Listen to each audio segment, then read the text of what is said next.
আমি গত ভিডিওতে দেখিয়েছি যে উইথড্র কিভাবে করে। আজকে দেখাবো যে ইনভেস্টমেন্ট ক্লাব কিভাবে তৈরি করে। আমরা ক্লাব তৈরি করতে গেলে শুরুতেই আমাদেরকে একটা ইনভেস্টমেন্ট ক্যাটাগরি তৈরি করতে হবে।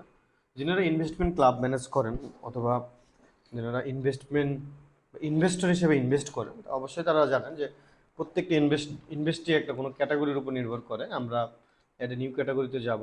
ক্যাটাগরি অনুযায়ী এখানে অনেকগুলো প্রি ক্যাটাগরি আছে, যেমন land, building, shop, factory, farm, tech, finance বা আদার যে কোনো সেক্টরে আপনি চাইলে ক্যাটাগরি অনুযায়ী আপনি ইনভেস্ট করতে পারেন। আমি আজকে দেখাবো যে শুরুটাই ল্যান্ড ইনভেস্টমেন্ট দেখাবো। আমি ল্যান্ড নামের একটা ক্যাটাগরি তৈরি করলাম, যে ল্যান্ড একটা ইনভেস্টমেন্ট ক্যাটাগরি। যে এই ইনভেস্টমেন্ট ক্যাটাগরিতে ল্যান্ড বাই করে and buy and sales, land buy and sales, এই হচ্ছে এই ক্যাটাগরির মেন লক্ষ্য। আমরা একটা সিলেক্ট করলাম, আইকন সিলেক্ট করলাম এবং এই আইকনে একটা কালার দিয়ে দিলাম, দিয়ে আমরা ক্যাটাগরিটা সাবমিট করে দিলাম। আচ্ছা, আমরা দেখতেছি এভাবে আমরা একটা ল্যান্ডের একটা ক্যাটাগরি তৈরি করলাম, একটা ইনভেস্টমেন্টের ক্লাবের একটা ক্যাটাগরি তৈরি করলাম।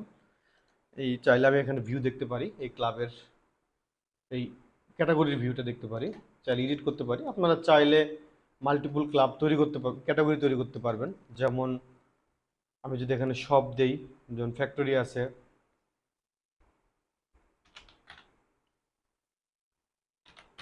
ফ্যাক্টরি, যেমন আমি ফ্যাক্টরি ক্যাটাগরিতে কিছু দিয়ে রাখবো, যে ফ্যাক্টরি ইনভেস্ট, ফ্যাক্টরি। আচ্ছা, এভাবে আপনারা মাল্টিপুল ক্যাটাগরি তৈরি করতে পারবেন। এই ক্যাটাগরি ওয়াইজ আমাদের ক্লাব তৈরি হবে। আমরা এখন ক্লাব অপশানে যাব।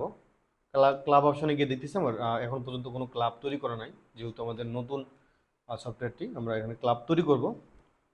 তো ক্লাব তৈরি করতে গেলে যেহেতু আমাদের ক্যাটাগরি দরকার ছিল, আমরা ক্যাটাগরি অলরেডি তৈরি করে এসেছি, এখন আমরা ক্লাব তৈরি করব। ক্লাবে আসেন, ক্লাবে আসার পর দেখতেছি আমাদের একটা ক্লাবের নাম দিতে হবে। যেমন আমি লিখলাম যে উত্তরা,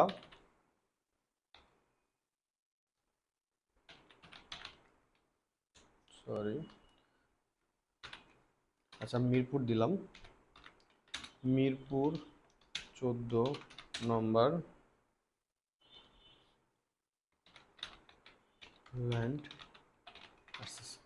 আচ্ছা, এটা আমার একটা প্রজেক্টের নাম, এটা আমরা ক্লাব বলতেছি। আপনাদের যে ক্লাবগুলো হবে বা আপনার যে প্রজেক্টগুলো হবে, মেনলি ক্লাব আর প্রজেক্ট আমরা একই নামে বলতেছি। আচ্ছা, এখন থেকে আমরা কোন ক্যাটাগরিতে ফেলাবো? এটা আমরা ল্যান্ড ক্যাটাগরিতে ফেলাবো। ইনভেস্টমেন্ট টাইপটা কি হবে? এটা হচ্ছে রেসিডেন্সিয়াল প্রপার্টিজ হবে।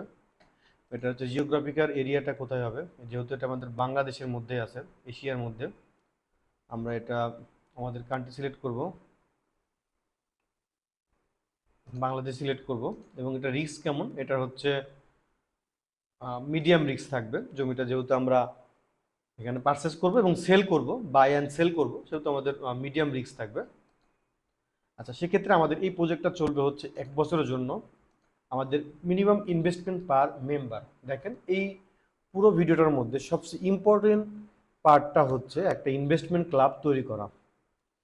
ইনভেস্টমেন্ট ক্লাবটা যখন আমি তৈরি করব বা একটা প্রজেক্ট যখন ক্রিয়েট করব, তখন আমাদেরকে অনেক ভেবেচিন্তে আমাদের ইনপুটগুলো দিতে হবে। আচ্ছা, আমি 1 বছরের জন্য হরিজন দিলাম, যে আমার এই প্রজেক্টটা 1 বছরের জন্য চলবে। আমাদের মিনিমাম ইনভেস্টমেন্ট পার মেম্বার, আমি বললাম যে আমাদের মিনিমাম ইনভেস্টমেন্ট পার মেম্বার 1 লাখ টাকা। তার মানে আমাদের প্রত্যেকটা মেম্বার মিনিমাম 1 লাখ টাকা ইনভেস্ট করতে পারবে, আর ম্যাক্সিমাম করতে পারবে হচ্ছে 10 লাখ টাকা। ওকে, ইনভেস্টমেন্ট স্ট্র্যাটেজিটা হচ্ছে, ইনভেস্টমেন্ট স্ট্র্যাটেজি বলতে আমাদের এই ইনভেস্টমেন্টটা কিভাবে আহ, কাজ করবে আমরা আগে বলে এসেছি। বাই অ্যান্ড হোল্ড, দেখেন বাই অ্যান্ড হোল্ড, এখানে চাইলে আপনি অনেক রকমের ক্যাটাগরিগুলো স্ট্র্যাটেজিগুলো পাবেন। আচ্ছা, লিকুইডিটি ট্রাম, যে আমরা এই যে প্রফিটটা আছে, এই প্রফিটটা আমরা কিভাবে বিতরণ করব? এই প্রফিটটা বিতরণ করার আমরা চাইলে এটাকে মান্থলি বিতরণ করতে পারি, কোয়ার্টারলি পারি, সেমি অ্যানুয়ালি পারি, অ্যানুয়ালি পারি, এবং লক পিরিয়ড পারি। যেহেতু আমাদের জমিটা বাই অ্যান্ড হোল্ড করব, সেহেতু আমরা এটাকে লক পিরিয়ড দিব, যে আমরা একবারে জমিটা সেল করে দিব। এক্সপেক্টেড রিটার্ন, আমি ধরলাম যে এটার এক্সপেক্টেড রিটার্ন হচ্ছে 5%। 5% আমরা এখান থেকে রিটার্ন পাবো যা ইনভেস্ট করব। ম্যানেজমেন্ট ফি, আমরা ম্যানেজমেন্ট ফি রাখতেছি না, বা যদি আপনি ম্যানেজমেন্টের ফি রাখতে চান তাহলে আপনি 1% ম্যানেজমেন্ট ফি রাখতে পারেন, অথবা প্রফিট যদি রাখতে চান আপনি, পারফরমেন্স প্রফিট আপনি রাখতে পারেন 1%। আচ্ছা, এখানে ক্লাবের কিছু ডিসক্রিপশন দিব।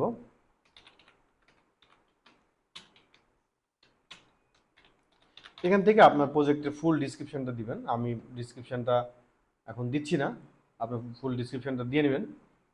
আচ্ছা, এরপর দেখেন maximum member of club capacity. তাহলে আমাদের maximum member of club capacity হবে 100 জন। মানে 100 জন মিলে আমরা পুরো প্রজেক্টটাকে নিব।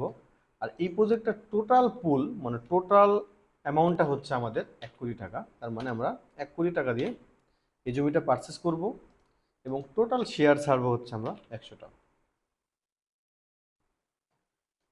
দেখেন আমরা হচ্ছে maximum member of club capacity, মানে আমরা এই ক্লাবের ভিতর 100টা মেম্বার ম্যাক্সিমাম নিব, ম্যাক্সিমাম 100টা মেম্বার নিব।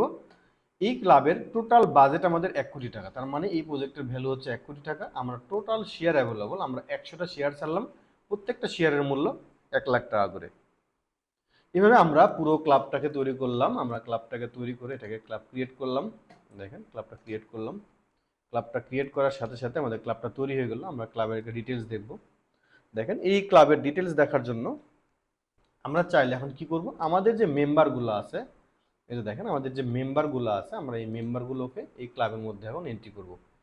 এখান থেকে আমরা ম্যানুয়ালি এন্ট্রি করতে পারি, অথবা আমাদের যে অ্যাপস আছে এই অ্যাপসের মাধ্যমে আমরা ইনভেস্টরদের যে অ্যাপস থাকবে, আমরা এই মেম্বার অপশানে এই মেম্বার, যেনারা মেম্বার হয়ে থাকবেন এনারা অলরেডি এই অ্যাপসের আইডি পাসওয়ার্ড দিয়ে লগ ইন করার সাথে সাথে দেখতে পারবে যে কয়টা ক্লাব রানিং আছে এবং এই ক্লাবের বিস্তারিত সে দেখতে পারবে। দেখে সে চাইলে নিজে নিজে সেই ক্লাবের উপর ইনভেস্ট করতে পারে।